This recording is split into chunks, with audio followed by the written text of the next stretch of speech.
What did I get married for? On a day 2 years ago, I was certainly happy. I thought I would spend the rest of my life with the person I loved, taking vows of love. And yet now, I just work as a housekeeper in my in-laws' house. How did this happen? I just wanted a simple married life. But now I want to leave this house. I've thought that many times. But when it comes down to it, I freeze up and can't take that last step. Is this going to be my life forever?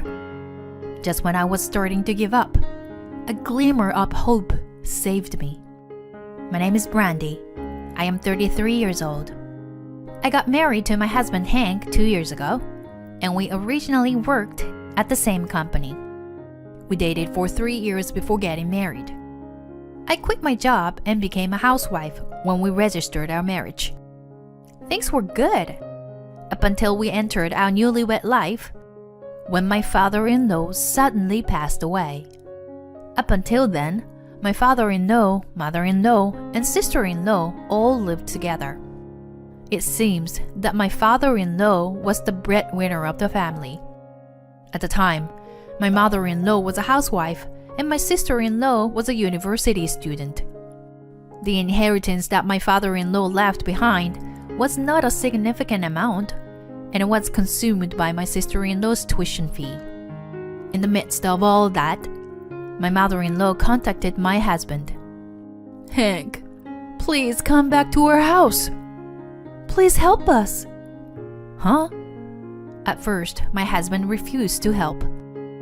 "Even if you ask for help, I have a life with Brandy too."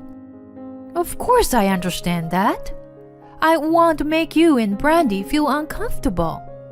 So please come back to our house." "No, but please, Hank.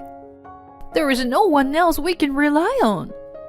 Over the phone, my mother-in-law begged and cried.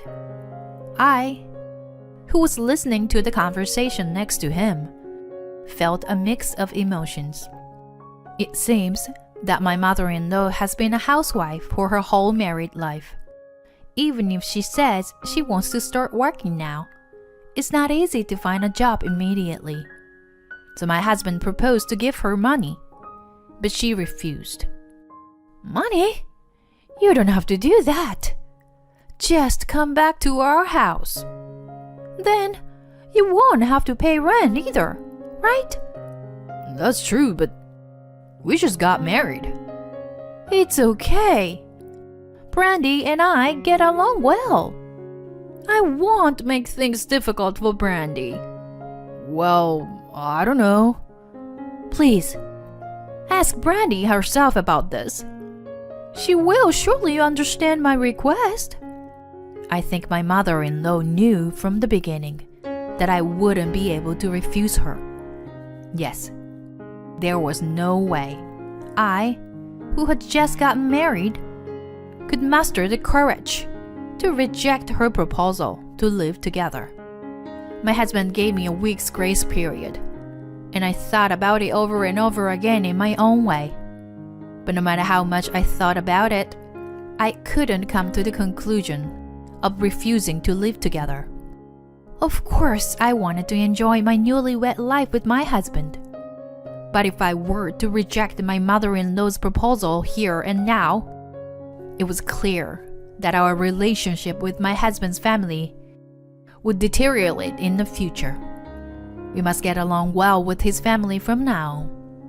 Therefore, I couldn't afford to be disliked by my mother-in-law and sister-in-law. After much consideration, I decided to live together. My husband worried about me until the end, but I insisted that everything would be okay, and we moved to my in-laws' house. On the day of the move, my mother-in-law and sister-in-law welcomed me with open arms. "Welcome, Brandy." Good to see you. I'm excited to have you here." "Thank you, both of you." If we live with my in-laws, we won't have to pay rent, so my husband's take-home pay should be enough to support everybody. My mother-in-law said she will look for work And if things are still tough, I can go back to work. That's what I thought. But at that time, I still hadn't realized the real reason why my mother-in-law had proposed that we live together. I didn't figure it out until 2 weeks after we moved in. My husband was still as busy as ever with work, and not returning until after 9 at night. That had become his daily routine. I woke up at 5:30 every morning to see him off and make breakfast for everyone. On that day, as I was having breakfast alone after seeing off my husband, I heard a loud voice calling me. When I looked in the direction of the voice, my mother-in-law had just entered the room. Oh, good morning. Without waiting for me to greet her, she interrupted me and raised her voice in anger. Wait a minute. Just what do you think you were doing? I just finished seeing off Hank and was about to have breakfast. I can't believe it. You going to eat before me or Lucy? Huh? But I have to go to the city hall after this. I don't care about that. How dare you be so rude as to eat before the people of this household? I'm sorry, I didn't mean to. As my mother-in-law starts to get angry, my head becomes muddled. I don't understand why she's so upset. Perhaps hearing her voice, my sister-in-law Lucy comes down from the second floor. Realizing that I am being scolded by my mother-in-law, she laughs at me. Oh no, Brandy got Mom pissed. But it's really your fault, Brandy. Because you are not very good at handling things. What? What did I do what's so wrong? I've been living with you for the past 2 weeks. And I've realized that you are the type of person who makes us irritated. What? I wonder why I have to be told such things. From that day on, my life became a living hell. My mother-in-law and sister-in-law teamed up to mock and criticize me. Brandy, make sure you clean and do all the laundry.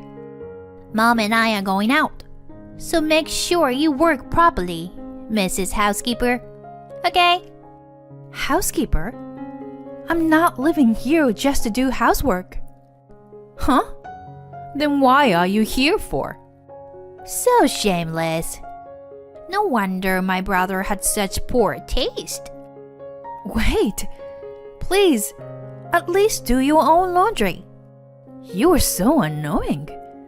We're letting you live in this house. Don't complain. That's right. If you dare to go against us, we will tell my brother to divorce you. But that's...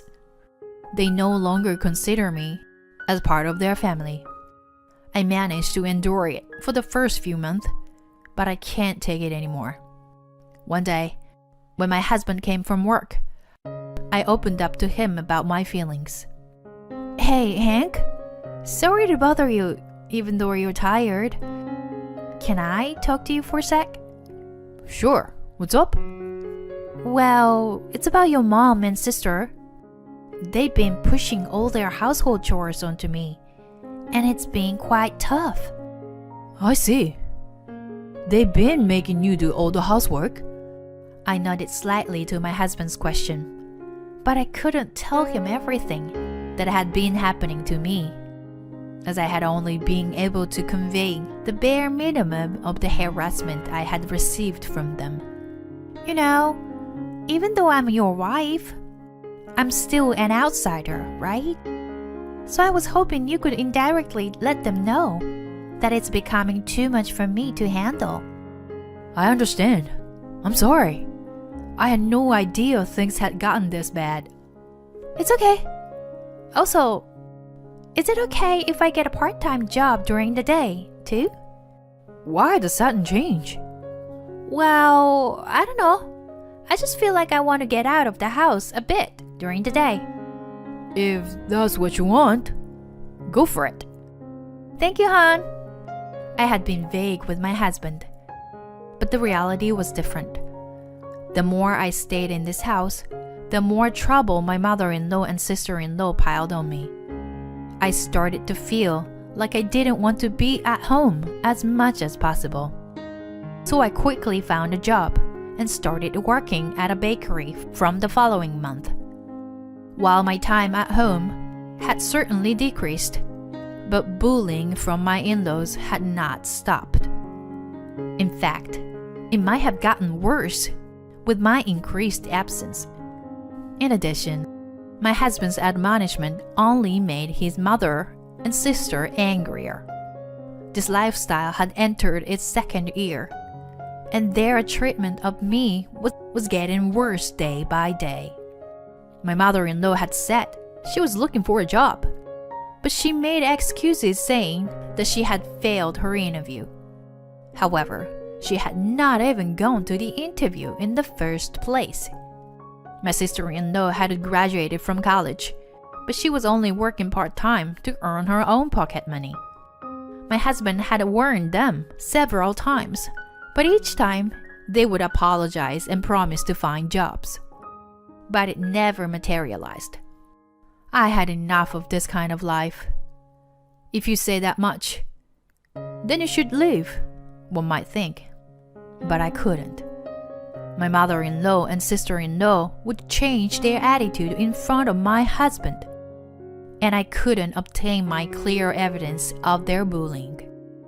Then one day, while I was doing my usual housework, I heard my mother-in-law and sister-in-law arguing. It seemed they had made plans to go out, but both claimed they had no money. I thought it was stupid. But my mother-in-law called out to me, "Hey, you! Worthless daughter-in-law. Come here. We're going out now, but we don't have many money. Can you lend us some?" I'm sorry, but it's tough for me too, before payday. What? Why are you refusing? You don't have the right to refuse, you know. Even if you say that. Just give me the money already. My mother-in-law grabbed me and took my wallet out of the pocket of my apron. I had been carrying my wallet in my apron since she had taken it out of my bag without permission before. Hey, please, stop it! When I reached out to take back my wallet, my mother-in-law slapped my hand away. Then, looking at the contents of my wallet, my mother-in-law opened her mouth in disbelief. What is this? There's hardly anything in here. Look at this. There's only $30 in the wallet. What? Seriously? You work, and yet there's only this much in your wallet? That's really bad. You're really useless. It's frustrating just watching you. And now you can't even contribute anything. Yeah, seriously. You were terrible at housework too. You're just a worthless bitch. The laughter of the two echoed in the room, and my self-esteem continued to plummet. Then my mother-in-law made an unexpected comment. If she's just going to make us irritated like this, why don't we just ask her to leave? That's a good idea. She's a nuisance anyway. If you think that getting rid of this bitch will make our life easier. You're genius, Mom. And since her living expenses are now saved, we can use the extra money ourselves. It seems that they think of me as nothing more than a servant and a source of money. I had had enough of their attitude and behavior. If you're going to have that kind of attitude, then I won't hesitate to take action against you. I regained my composure and clearly told them what I thought. Oh yeah? Is it really okay that I leave? Of course. Please leave as soon as possible. Yeah. Your presence is just a nuisance. But only if you have somewhere to go, though. I see. Thank you very much. Goodbye then.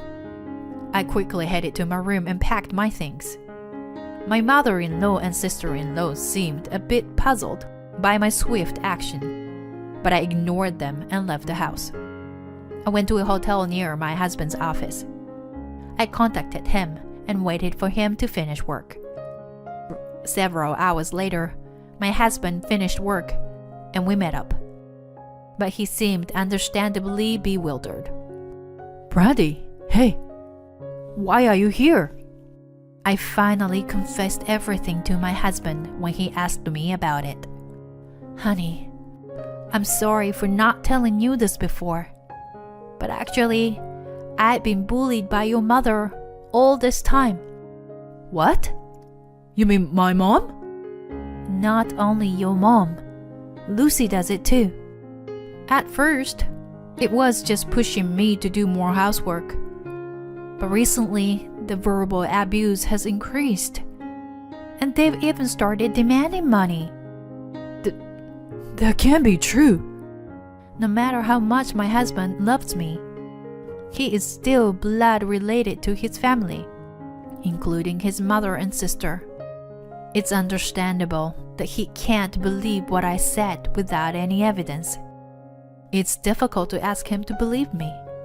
So I took out the divorce papers that I had prepared in advance and showed them to him. He looked like he was about to cry and tore up the divorce papers. Hank, why? I'm sorry, Brandy. I didn't notice that you were suffering so much. Why are you apologizing, Hank? Brandy, I know you are not the kind of person who would tell lies like that. But I have no proof.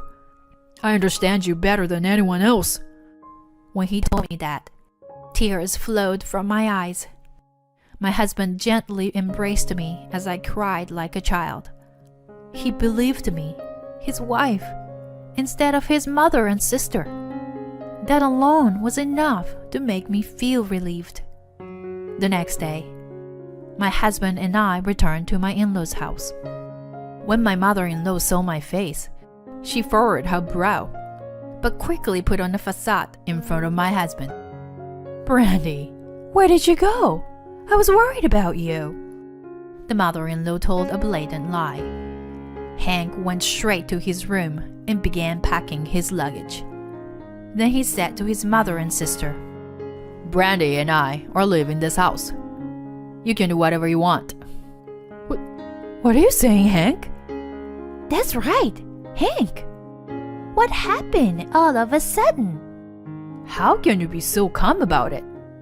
Brandy was hurt so badly because of you guys. What are you talking about?